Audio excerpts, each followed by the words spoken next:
नमस्कार दोस्तों, आप सभी का फिर से स्वागत है आपके अपने YouTube चैनल इंडियन मिस्ट्रीज पे।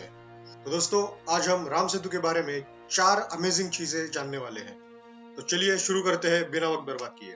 राम सेतु के फ्लोटिंग स्टोन्स हमेशा से एक मिस्ट्री और बहुत सारी डिबेट्स का टॉपिक रहा है। जैसे कि हम जानते हैं कि आम पत्थर पानी से ज्यादा डेंसिटी होने के कारण पानी पे फ्लोट नहीं कर सकता, लेकिन राम सेतु के पत्थरों में ऐसा क्या खास है कि वो पानी पे तैर गए।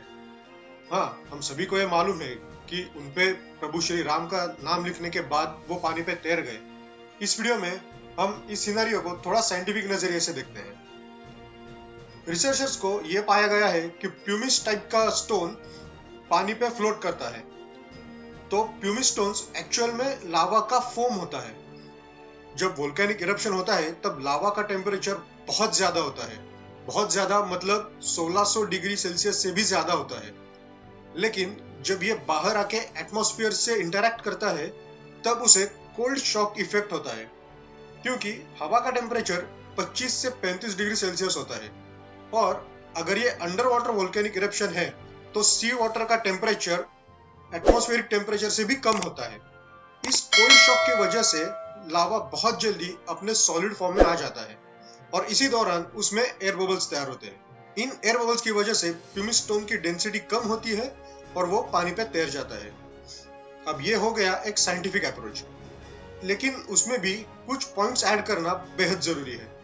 जैसा कि पहला पॉइंट, ये स्टोन्स ज्यादा लोड बेयर नहीं कर सकते। दूसरा पॉइंट, यहाँ मिले कई स्टोन्स का वजन बहुत ज्यादा है, मतलब as compare to pumice stones जो राम सेतु में पत्थर मिले हैं वो बहुत ज्यादा हेवी है, जो एक प्यूमिस स्टोन की कैरेक्टरिस्टिक नहीं है। तीसरा पॉइंट, ज्यादातर प्यूमिस स्टोन्स का कलर व्हाइट या क्रीमिश कलर का होता है, लेकिन यहाँ पे जो पत्थर मिले हैं उनका कलर टोन थोड़ा ब्लैक कलर के साइड पे झुकने वाला है। अब ये सवाल आता है कि ये नेचुरली किसी ज्योग्राफिकल एक्टिविटी की वजह से तैयार हुए हैं या फिर एक ये मैनमेड कंस्ट्रक्शन है।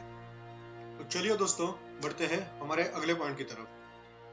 कुछ साइंटिस्ट के मुताबिक ये कोई मैनमेड स्ट्रक्चर नहीं है, क्योंकि अब तक कोई प्रूफ सामने नहीं आया था कि इंडिया के रामेश्वरम और श्रीलंका के मन्नार में किसी भी तरीके का कोई स्ट्रक्चर है या कोई लैंडफॉर्म है। लेकिन जब खुद नासा ने ये फोटो पब्लिश किए कि इन दोनों कंट्रीज के बीच कोई ना कोई तो लैंडफॉर्म है जो इन्हें कनेक्ट कर रहा है, तो धीरे धीरे लोगों का विश्वास बैठना चालू हो गया। लेकिन तब भी कुछ लोगों का ये मानना है कि यहाँ पे जो लैंडफॉर्म या स्ट्रक्चर है वो कोई मैनमेड स्ट्रक्चर नहीं है। बिकॉज ऑफ कोरल्स ये एक ऐसा स्ट्रक्चर दिखाई दे रहा है। तो चलिए देखते हैं कि ये क्या ये पॉसिबल है या नहीं।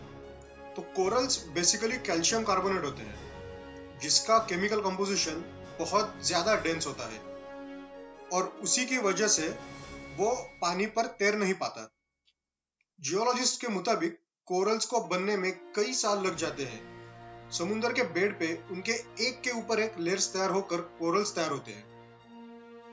अब यह सवाल उठता है कि सिर्फ इसी जगह पे अगर ये कोरल स्ट्रक्चर है तो इसी जगह पे क्यों ये कोरल स्ट्रक्चर फॉर्म हुआ है, और बहुत ऐसी स्पेसिफिक डायमेंशंस का ही क्यों बना हुआ है। ये थोड़ी देर के लिए मान के चलते हैं कि ये प्रभु श्री राम ने ही बनाया है, हालांकि ये बनाया ही है, लेकिन हम अगर साइंटिफिक तरीके से अगर अप्रोच कर रहे हैं तो फिर प्रभु श्री राम को अयोध्या से रामेश्वरम तक आना होगा अगर ये सेतु बनाना है।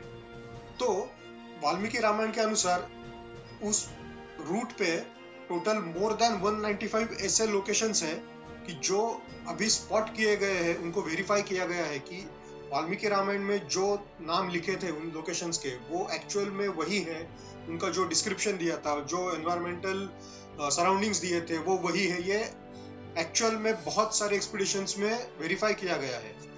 आप ऊपर मैप में भी देख सकते हैं कि इनमें से कुछ 14 या 15 जो बहुत इंपॉर्टेंट प्लेसेस है उन्हें मार्क किया हुआ है, जो बहुत सारे लोग आप जानते होंगे वो प्लेसेस को। मॉडर्न टाइम्स में साइंटिस्ट्स ने ये क्रॉस वेरीफाई करके देखा है कि अगर ऐसा ग्रहों का या नक्षत्रों का स्थिति है तो वो कितनी बार ये सेम कॉन्फ़िगरेशन पहले आ चुका है। तो उन्हें इस बात से पता चला कि जो भी डिस्क्रिप्शंस दिए थे इवेंट्स होने के वो करीब 7 से 8 हजार साल पहले थे। तो दोस्तों, आज के वीडियो में बस इतना ही।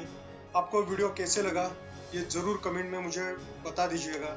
मिलते हैं ऐसी ही एक अगली वीडियो में, तब तक के लिए जय हिंद।